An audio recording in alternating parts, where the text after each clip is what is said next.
Bharatiya Janata party के फैसलों को समझना बहुत मुश्किल है।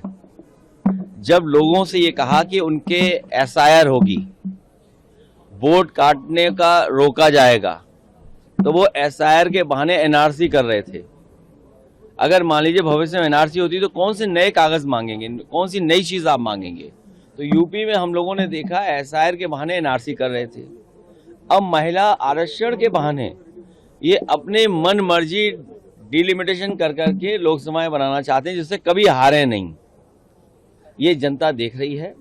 जब कभी भी ये मतदान के लिए भारतीय जनता पार्टी जाएगी, बुरी तरह भारतीय जनता पार्टी हारेगी। लेकिन प्रधानमंत्री जी और जितने भी बीजेपी के लोग हैं वो ये कह रहे हैं कि अगर ऑपोजिशन ये बिल पास नहीं होने देती है तो वो साफ साफ महिलाओं के अगेंस्ट खड़ी है। हम लोग महिलाओं के खिलाफ नहीं हैं, महिला आरक्षण के पक्ष में हैं, लेकिन उनके सहारे ये लोकतंत्र को और हमारे संविधान की जो धज्जियां उड़ा रहे हैं, ये डिलिमिटेशन क्या करना चाहते हैं, अपनी मनमर्जी कॉन्स्टिट्यूंसी क्यों बनाना चाहते हैं। आप आसाम में देखा लोगों ने कि किस तरह की कॉन्स्टिट्यूंसी बनी है, जम्मू कश्मीर में देखा किस तरह की कॉन्स्टिट्यूंसी बनाई।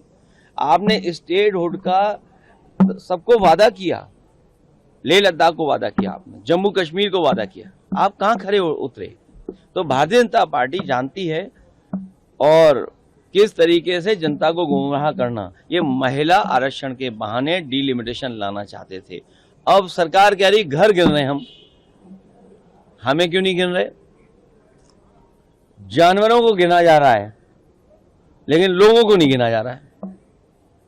तो जनगणना जब होगी तो जाति जनगणना भी मांगेंगे, जाति जनगणना बात होगी तो आरक्षण की भी बात होगी। बहुत सारी जातियां हैं जिनकी गिनती ही नहीं है, तो कम से कम उनको गिना तो जाए। नोएडा जाने से आज माता प्रसाद पांडे जी को रोका जा रहा है। पूरे नोएडा में कुछ 44 लागू करके बैरिकेड किया गया है। ये इसलिए छिपा रहे हैं क्योंकि कुछ सरकार ऐसी बात छिपाना चाहती जो कोई न जाने। आप बताइए, यूपी को कह रहे $1 ट्रिलियन इकोनॉमी बनाएंगे, डबल इंजन की सरकार है, लेकिन जो मिनिमम वेजेस हैं पूरे देश में सबसे कम नोएडा में है। आप उसके लिए क्या कर रहे हैं। हर 5 साल में आपको विचार करना चाहिए या कुछ वर्षों बाद विचार करना चाहिए, महंगाई के अनुपात में देखते रहना चाहिए आपको। आप क्यों नहीं मजदूरों की बढ़ा रहे, कौन रोक रहा है आपको। इसका मतलब आप कुछ लोगों से मिले हुए हैं, उन्हीं के स्वार्थ में उन्हें ज्यादा मुनाफा कमाने देना चाहते हैं।